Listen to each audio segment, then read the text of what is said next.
Bem, pessoal, vamos fazer um comentário da parte literária aqui da questão 130 do Enem 2009, né, gabarito marca a letra C, mas aquela crítica, né? Ó, vai olhando aí, ó, o tamanho do texto, ó.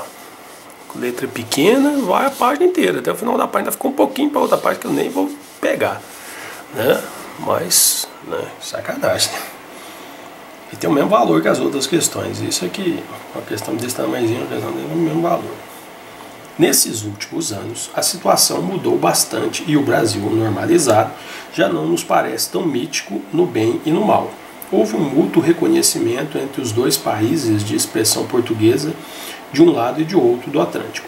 O Brasil descobriu Portugal e Portugal, em um retorno das caravelas, voltou a descobrir o Brasil e a ser, por seu lado, colonizado por expressões linguísticas. As telenovelas, os romances, a poesia, a comida e as formas do tratamento brasileiro. O mesmo, embora em nível superficial dele excluído, o plano da língua aconteceu com a Europa que, depois da diáspora dos anos 70, depois da inserção na cultura da bossa nova e da música popular brasileira, da problemática ecológica centrada na Amazônia, ou da problemática social emergente do fenômeno de meninos de rua e até do álibi ocultista dos romances de Paulo Coelho, continua todos os dias a descobrir, no bem e no mal, o novo Brasil. Se no fim do século XIX, Silvio Romero definiu a literatura brasileira como a manifestação de um país mestiço, será fácil para nós defini-la como a expressão de um país polifônico, em que já não é determinante o eixo Rio-São Paulo, mas que, em cada região, desenvolve originalmente a sua unitária e particular tradição cultural. É esse, para nós, no início do século XXI, o novo estilo brasileiro. Tá louco? No texto, a autora mostra como o Brasil, ao longo de sua história, foi aos poucos construindo uma identidade cultural e literária relativamente autônoma frente à identidade europeia, em geral, e à portuguesa em particular.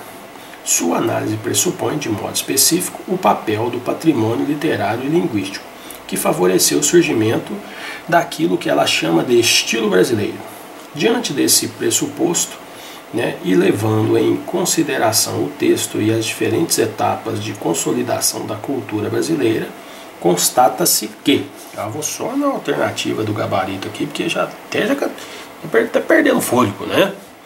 Ocorre no início do século XXI, promovido pela solidificação da cultura nacional, o maior reconhecimento do Brasil por ele mesmo, tanto nos aspectos positivos quanto nos negativos, né? Porque ele já começa lá no início do texto a falar. Nesses últimos anos a situação mudou bastante no Brasil, normalizado. Já não nos parece tão mítico no bem e no mal, quer dizer, sendo bom ou ruim, acabou. Então esse é o estilo brasileiro, realmente. Né? O texto falou como isso, mas é um texto muito longo, né? Aquela história, você que chega aqui embaixo já esqueceu o que você leu lá no início, né? Não é bem assim, mas quase que é, né? Olha, você lê tantas alternativas, né, que vão mudar pouquinho em pequenas palavras e pode fazer errar. Então, cuidado com essas questões com textos longos, né? Porque aqui no meio dessas alternativas erradas costumam ter palavras que as deixam muito próximas da alternativa certa.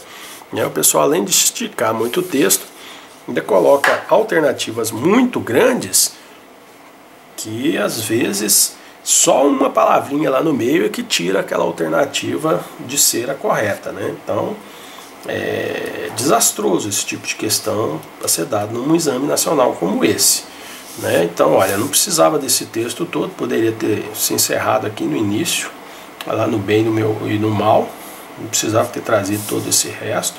A pergunta podia ter sido mais sucinta e até as alternativas. Dá para fazer a questão com menos da metade de palavras que se usou nela, né? Que pena que ainda se façam questões desse tipo, que são questões feitas para errar, não é uma questão feita para acertar, tá bom?